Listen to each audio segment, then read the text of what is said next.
Hey, hi, hello, how are you? Welcome to Atomic Radio Hour, episode 242. How are you? You look great. I got some news today coming out of Bethesda, or Microsoft's camp, which will affect Bethesda.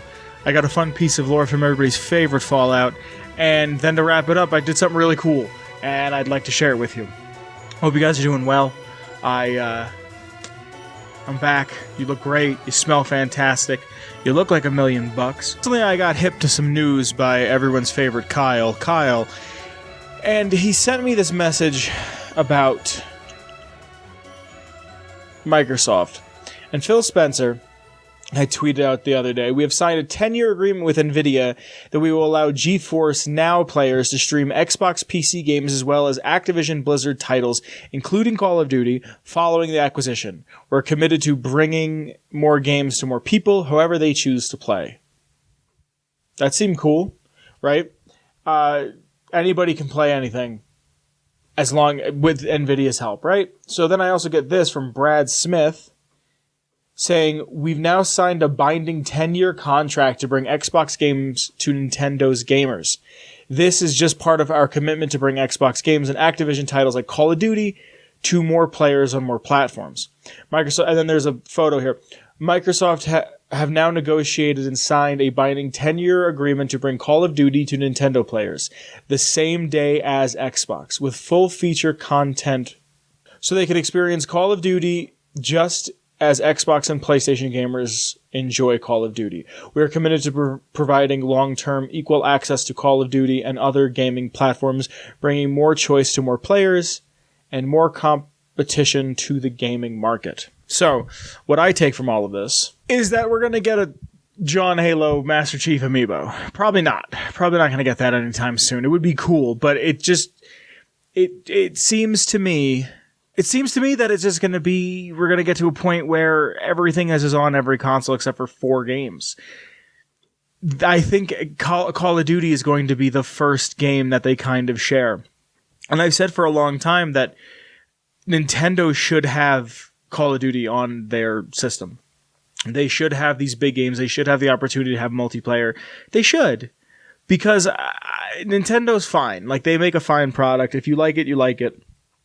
But, like, you can't... I don't know. It's just it's such a weak console. It's graphically inadequate. It feels like a kid's toy at sometimes. And yeah, they came out with like the OLED Switch, and it feels a little more adult. I have a friend with one. It feels a little more adult, but it's just not much has really changed. It still kind of feels like same stuff, different day. You know what I mean? Like, it just feels like they're very much in their own lane of, and I think it's wild that like Nintendo doesn't have to put on Call of Duties. They don't have to put on all the big stuff because they can very much get away with just, you're going to buy this console because you want our games. Most people I know that have Switches have 2 or 3 or 4 or 5 Nintendo games that are like their games, and then a handful of indies. Very rarely do I see people that are just like, yeah, I love this thing and I take it everywhere I go, that are over the age of like 14. Like, I love this thing, I take it everywhere I go, and it's the only thing I ever want to, like...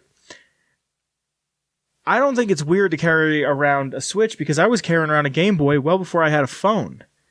Everywhere I went, Ruby in my pocket. Pokemon Ruby, everywhere I went. It's just, it was a thing. My character's name was 1, 2, 3, 4, 5, 6, 7. I don't know why. It just... I'd like to see Nintendo actually be like and I'm not to say that they're not the big dog, because they are, but they don't feel like they're fighting against Nintendo, or they're fighting against Sony or Microsoft. They feel like they're off in the corner, just kind of doing their own thing, which is fine. It's kind of what Nintendo's always done, but Nintendo used to be the big dog at the table. The N64 came out and it was cool, but then the PlayStation 1 came out and they were like, ah, yes, discs. And ever since then, PlayStation, in my opinion, has held it down. And yes, Nintendo continues to sell and sell and sell. I'm not saying that they're not a high seller. I'm just saying it feels like a supplement. And maybe I'm wrong. Maybe this is just me, but it always felt like you either bought a PlayStation. This is the thing that they get, though, because you either buy a PlayStation or you buy an Xbox, but then you buy a Switch. Then you buy something Nintendo.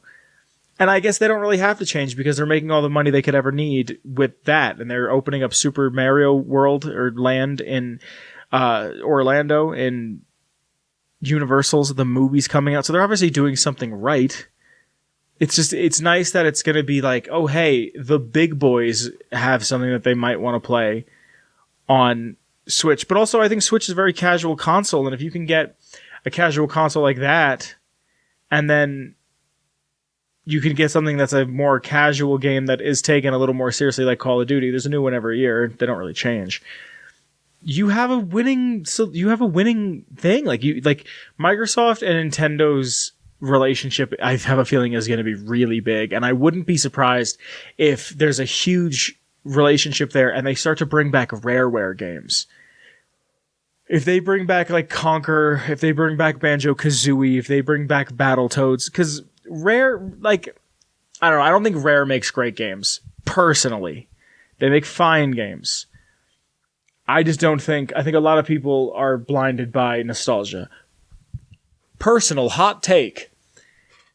But I have a feeling that if they were to bring back and make a true Banjo 3E, or a Conker's Bad Fur Day 2, or even just use Conker again in some shape, form, or fashion, and maybe do like a Battletoads, maybe do something for kids. Because I think they're doing that backyard game that's Obsidian and... Is it Obsidian and Rare? No, I'm sorry. I apologize. Obsidian's doing that. Rare is doing Sea of Thieves, which is a fine game. I have problems with Sea of Thieves. I don't feel like I'm leveling. Like I'm a certain level or I'm doing X and I've gotten Y done, but like all of my stuff is cosmetic, so I don't really feel stronger. Anyway, not important. Sea of Thieves on Switch, I think would do really well with a lot of kids. It's a game that you can just kind of like sail around with your buddies. I think they do really, really well. I have a feeling that this is going to be a big deal. And I have a feeling that I wouldn't be surprised if Sony down the road becomes the guy in the corner doing his own thing. But that's just the cycle of things. That's how things go. All of this to be said, how is this going to affect Bethesda games? Are they going to say, hey, we'd like to have a partnership with Sony so we can do something so our exclusives can be over there? Not that Call of Duty is ever going to be an exclusive, but maybe that's how they get their foot in the door. Maybe they say, okay, you know what? Maybe not Bethesda Studios games, except for Starfield, but maybe not Bethesda Studio games are going to be only on Microsoft. Are only going to be on Microsoft. Let's say that all the new id and arcade games are only going to be on Microsoft. Unless you want to work a deal. I can play Redfall on my Switch, but I can't play it on my PlayStation. Play ball, Sony. That's just the way I see it. I'm probably wrong. Who knows? I'm just a guy who yells on the internet, so we'll find out together. That's really all the news for this week. Nothing exciting is happening in games lately, or just really anything like worldwide that isn't just sad. And I think it's just because we're getting close to June, which, hey, fun time of the year.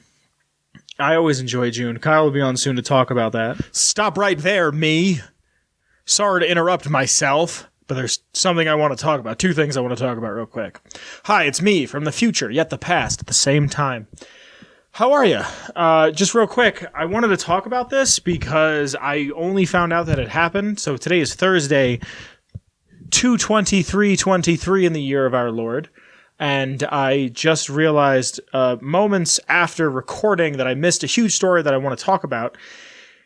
So before I even want to talk about that, after I want to talk about that, I do this thing with a friend. We call it Shitty Pizza Thursday. We just go out on Thursdays and eat shitty pizza because we live in Colorado, a state that doesn't... To bake anything, there's like special instructions. So pizza here just sucks. Like if you have to boil water or fry anything, like the temperatures are different because of the altitude. It's a whole thing. So we go to Little Caesars, or as I like to call it, Tiny Kaiser. And this is a true and real story. We go in there, and there's just me and a homie, right? We go in there, and the place is packed, and this young black dude, not that it matters, this young black dude comes up, and I'm like, hey man, and at first the manager was like trying to help me. He's like, hold on, and he's like showing me everything they gotta make, and I'm just like, cool, can I order? And he's just like, 1 second, and then like this young black dude comes up, and he's just like, beat. And I'm just like, hey man, busy day? He's like, yeah man, you've never seen anything like it. We just had rush hour and shit. I'm like, cool. He's like, yeah, dude, it's my second day. I'm like, oh, big boy, second day. And he's like, yeah, I'm excited. So I like pay for the pizza. And then this other dude just comes up to me And I don't know how to explain it other than just like a big child. Like he just had a baby face. And dude's like, hey, you, sir, I'm wearing exactly what I was wearing when I was there. That's why I'm wearing something different because I'm recording this the next day from the rest of the episode. He's like, hey, sir, in the gray sweatshirt. And I'm like, what's up, man? He goes, you like Family Guy? And I'm like, not really. Joke's on him. I ironically love Family Guy. So he's like, you know Herbert from Family Guy? And I'm like, no. And he's like, oh, well, you know, and he does his whole voice and he's like, I just love children. And he's doing this whole thing. And they go, and the guy who like took my order is like, hey man, can I get a name for that order? And I'm like, Vince, please hurry up. And he's just like, thanks, Vince. And then this dude doing the Herbert the pervert voice just goes, that's a nice name you got there. And I'm like, thanks, pal. And I turn around and I sit down. I look at my friend and we just start dying laughing. And then the guy's like, order here for Isaac. And then it was just us in the store. Like everyone had left. And he goes, good. If you're not here, I'm throwing it away. And it was just like the most hood ass Little Caesars I've ever been in. It was just a well-rounded experience. I had to like tell somebody, like I couldn't believe it happened.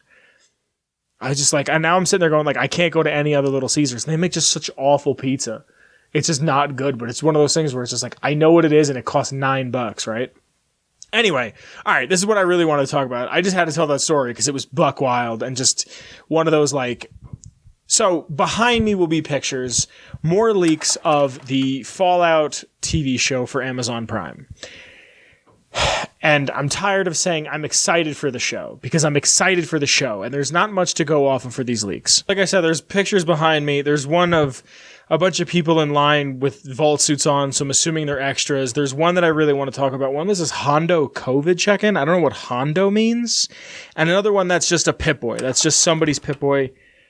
I can't see a name on it or anything. I see radio. It looks pretty... Okay, flip around, you piece of shit. It looks pretty accurate to the game, but doesn't say anything. But the one I want to talk about is... It's Vault 33, and it looks like a classroom, and there's so obviously a New California Republic flag there. And so Vault City is Vault 8, and this is apparently 33 is now in NCR territory and is part of the NCR. There was synopsis that leaked that said... It said that there was a thing about the Brotherhood invading Vault City, and I had said early on that I really hope they don't make this just a Brotherhood show, which probably, who knows, might happen. It's not super important, but I don't think of Vaults as being necessarily Brotherhood.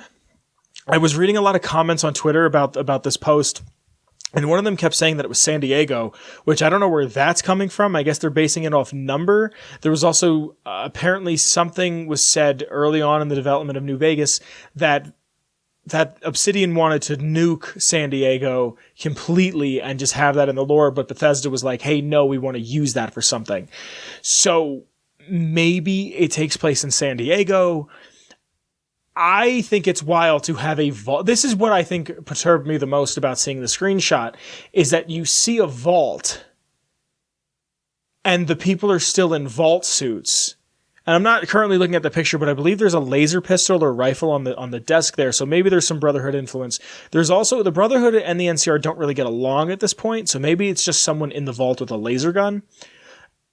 Well, at this point, as far as we know, I don't know what year this is taking place. Walton Goggins is playing a ghoul, so it could be right after, it could be just before we are in the timeline, it could be sometime after Fallout 1 and Fallout 2.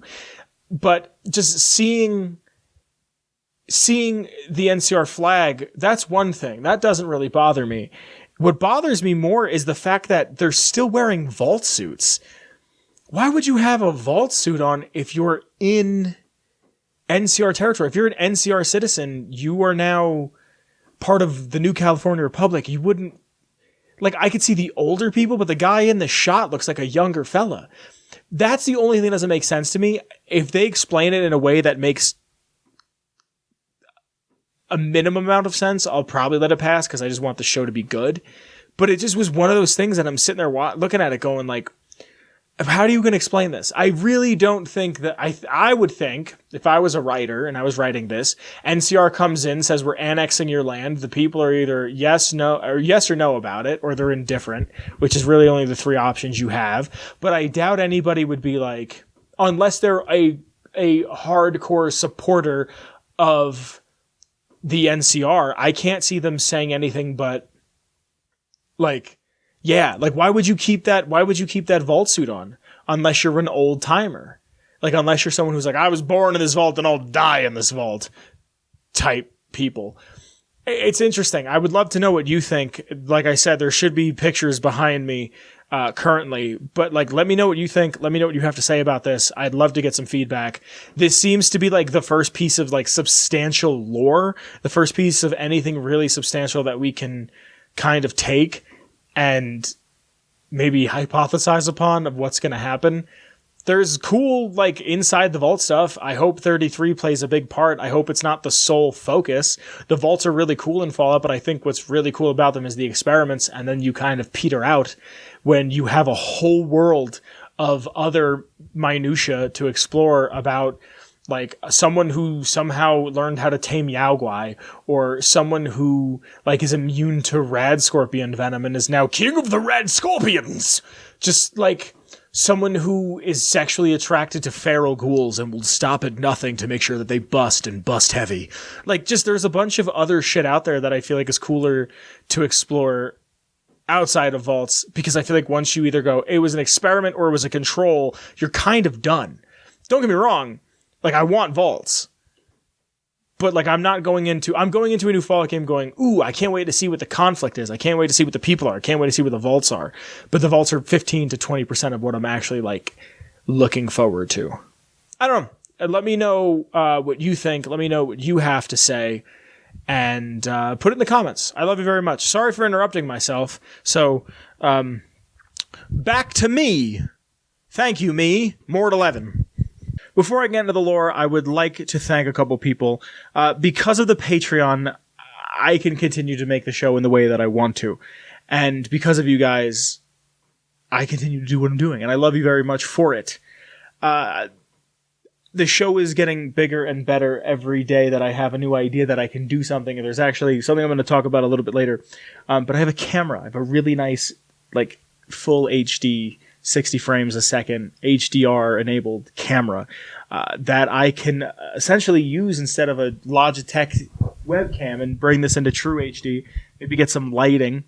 Things that I can do because of the Patreon. Things that I can do because of the support of a few individuals who like the show and want to see it get bigger and better. So I have to thank them. So starting from the top, I have to thank the OG Noah. Thank you, Noah. After Noah, I have to thank Danny. Thank you, Danny. After Danny, it's Marcus. Thank you, Marcus. After Marcus, it's TP. Thank you, TP. And last but certainly not least, I have to thank Mellow Millhouse. Again, like I said, because of you guys, I continue to grow the show and make it bigger and better. And I love you, and I thank you.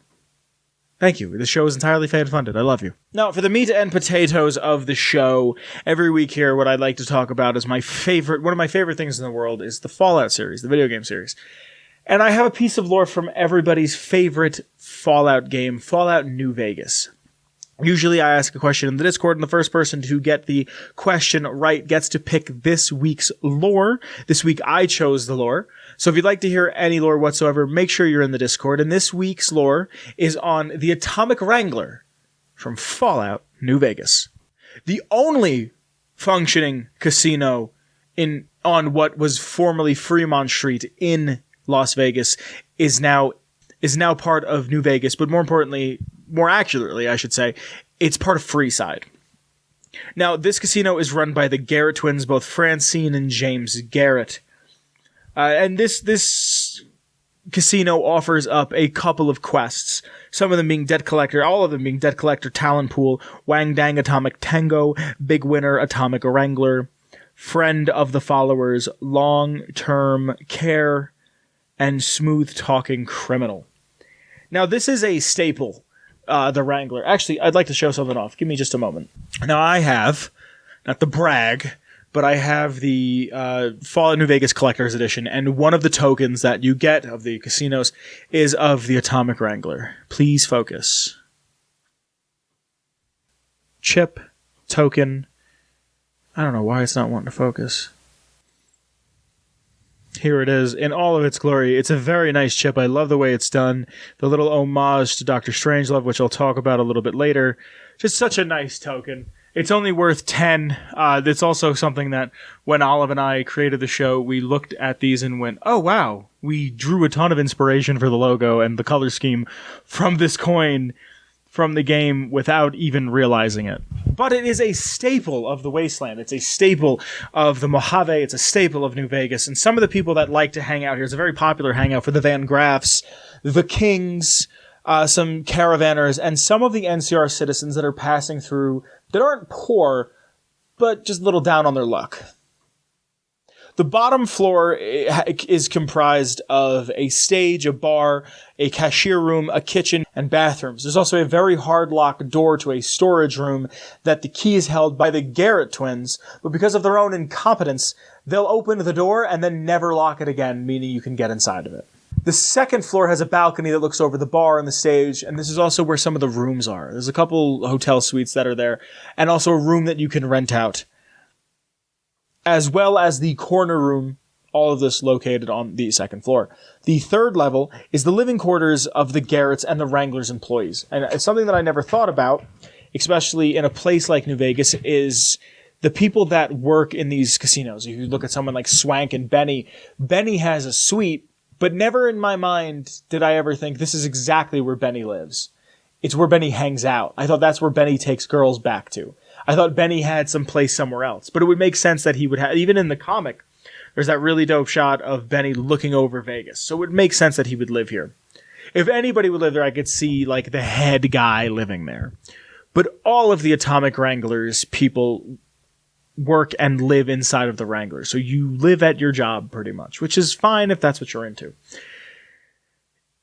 What's neat about this is if the courier is found in the guards area, the employee area, the guards will follow you around and ask you to leave, and they are not immediately hostile, even if you break in. Now, because this is a casino, you could come in to gamble, and if you're playing the game like I feel like a lot of us played the first time we ever picked the controller up, you did a playthrough that was high luck just to see what would happen. And if you play with high luck, I don't know about any of the other games, because I was always told you never play roulette and you never play slots. You stick to blackjack because you have the highest chance of winning. If you play blackjack, you're more likely to hit 21s and you're more likely to just come out winning. So if you hit an accumulation of 1,250 caps, you're given a beer as a gift. If you hit 2,500, so 2,500 or more, you're given a whiskey and a Dapper Gambler hat. If you hit 3,750 chips, you are given absinthe, rum and nuka, and a Dapper Gambler's suit. Now, these are all things that can help you get into New Vegas. New Vegas has the 2,000 chip credit check to make sure you have enough money to get in. If you have a decent luck or you just feel like playing a few hands, you can go and try to get 2,000 caps, but also the Dapper Gambler's suit gives you a buff that might help you, not only at the casinos, but might help you get in as well. Now, if you hit 5,000 chips, you're banned. And because this is such a small casino, there's actually no floor manager. So when you're given these gifts, instead of someone approaching you like they do in the Gomorrah or the Tops or the Ultralux, they're just given to you. They're just in your inventory. Same thing with being banned. Now, if you get banned, you can't gamble any longer, but you can still just walk around. You can still mosey. You can still look at stuff. Now, I get all of my lore off of Fallout.fandom.com, and the Atomic Wrangler is something that I wanted to cover. I believed it would have a little more lore to it without touching the characters or the quests that go into it. I wanted to talk about it itself. But it is inspired by a real-life place. It's inspired by a place called Atomic Liquor that is on Fremont Street in Las Vegas. And the logo of it, the man riding the atom, is reminiscent of Dr. Strangelove, or how I decided to start loving the bomb. There's a character who goes by the nickname of King, and his last name is Kong, who drops out of a plane on the nuke waving his hat. It's a very, very famous shot. You've probably seen that, even if you haven't seen the movie. You've seen something reminiscent of that iconography. All of that is inspired for the Atomic Wrangler. the Atomic Wrangler Crier. I get all of my lore off of fallout.fandom.com, the Nukipedia, if you will. The Atomic Wrangler Crier has a very famous... I'm going to play it. It's right here. Hungry? Thirsty? Horny? The Atomic Wrangler has you covered. It's one of those things that every time I play this game, I think of it. I go past and I think, hungry, thirsty, horny. Like, it's just one of those things that I can't escape. And it's said by like a 15-year-old. Some of the inhabitants that you can find inside of the Atomic Wrangler are Caleb McCafferty, Francine Garrett, like I said, James Garrett, Hardin, Henry Jameson, Beatrix Russell, our boy Fisto, Santiago, or Old Ben. There's also a Nuka-Cola Victory in here. And like I said, I get all of my stuff from the Nukipedia, but that's all the Nukipedia really has to offer. It's a really cool casino. I feel like it's very easy to miss if you're not one of those people that just wants to look at everything. I feel like the first time I played, I wasn't really looking at everything, and I missed it. I missed Fisto. I remember someone telling me about Fisto. I was like, I'm sorry, what? It's a robot that the guy wants, and he puts his fist in his butt. Tight. Like, I didn't see it. Didn't do it. This is a very cool vault. It's a very cool casino, very cool addition to the world. Makes the world feel more alive. Even if the lore on it seems to be a tad short. But that, my friends, is all I have for this week's lore. So, this past weekend, I got to do something cool. As you see in this, it'll be a week since I did this. I have a friend who works at a place called Woodward, here in beautiful, colorful Colorado. And I drove up to see him. It's a few hours of a drive, depending on traffic, could be anywhere from 2 to 3 hours. Depending on how fast I'm going, too, vroom, vroom. And they had a big event. They had, I spoke about this last year about this time, they had professional skateboarder Andy Mack show up to do a demo. He skated with a bunch of kids and then gave all the kids a bunch of free stuff. I got a Vans bag over there and some stickers just because I split it with someone because they had one left over and I went up with a friend and I was like, look, let's split it. I just want the bag. You can have the t-shirts. Right? So I went up behind me some footage. I got some great footage of Andy Mack skating, my friend skating, this dude Sam, who's a fantastic skater. It's just cool. I got to mess around with my camera, the one I was talking about earlier in the episode. I got to take some great footage and take some pictures and just be around skateboarding again. And because of Woodward, the place that it is, I got to like bounce around on trampolines just because. It's because my friend's like the dude there. Like he's just the guy, the fella. Just bounced around and had a grand old time. There's probably a bunch of footage behind me of some cool stuff. I don't know how much. I haven't really gone through it yet. I feel like I haven't been able to sit down since I got done because I've done nothing but drive and work. And the weather in Colorado has been fine. Today kind of sucked, but it was cool. It was a good time. I enjoy stuff like that for obvious reasons. Also, because I get to see someone I grew up with. I get to drive around a bit. I get to see a bunch of new people. And also, I just get to see people that are good at something. Like, Andy Mack is the #1 most X Games winners in history. Like, I think Tony Hawk holds the title of the most medals, but Andy Mack has won the most X Games, if I remember correctly. And the way my friend made it sound was like, they didn't pay him. He called up and was like, yo, I want to come do this. Can I do this? And they're like, sure. And they might hook him up and give him some stuff, but it was like, here, come and hang out with these kids. And there was a bunch of people. And one of these dudes I was talking to, he had to be like a straight edge guy. Like, he just had to be one of these old school straight edge, like, I just want to skate because it's something I can do with my time and it's not drinking or smoking or sex or caffeine or cigarettes. Like, he was just a cool guy, very positive. We're talking about like this one kid. I thought I got this crazy shot. This kid behind me at some point has probably been Andy Mack doing this insane stall that he like goes up 16 feet, stalls and drops in. He makes it look like it's easy and it's incredibly hard, but this kid drops in from like 17 feet, like 16, 15 feet, just drops in. And this dude's like sponsored by a bunch of people. He's 12, right? He's 12 years old doing shit that I don't think I could ever do even if I practiced. Like, I'm not even just saying practice like, 2 times a week. Like, I put my 10,000 hours into it. Like, I don't think I could ever do what this kid's doing. And he's just, he drops in this bowl. And I'm sitting there because I wanted to get like a higher up view at one point. And my friend was going, yo, why don't you go sit over there? And I'm like, yo, good idea. Let's go. So I'm sitting up there and I'm getting this great footage of everybody.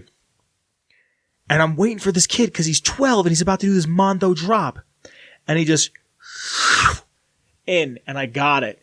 And this kid's dad, this kid's like a borderline pro already. Like Tony Hawk was a pro at 14. This kid could be a pro tomorrow, if not already, technically now. This kid's dad's like, hey, you got that shot? I'm like, yeah. He's like, could you send it to me? He's like, I know the guy that you know that works here. He's like, can we just hook it up that way? I'm like, yeah, dude, absolutely. Don't worry. I'm going to go home and look at the little bit of footage I have. It's not there. And I was like, I didn't even care about getting the credit of being like, oh, look, I got this Mondo shot of this kid who's going to be a future pro. Like I didn't care about that. And I got the credit for it. Like, it was just, I wanted to see my footage get posted by somebody else somewhere. Like, that's all that mattered to me. I just don't have it. I got to go back to the footage and see, because I got to send my friend some photos, because I took some photos of him and shit. But just, I was upset, man. I was rather upset. It was cool, though. I look forward to doing it again. I hope they do more stuff with pros, because I'm absolutely going to go film more pros.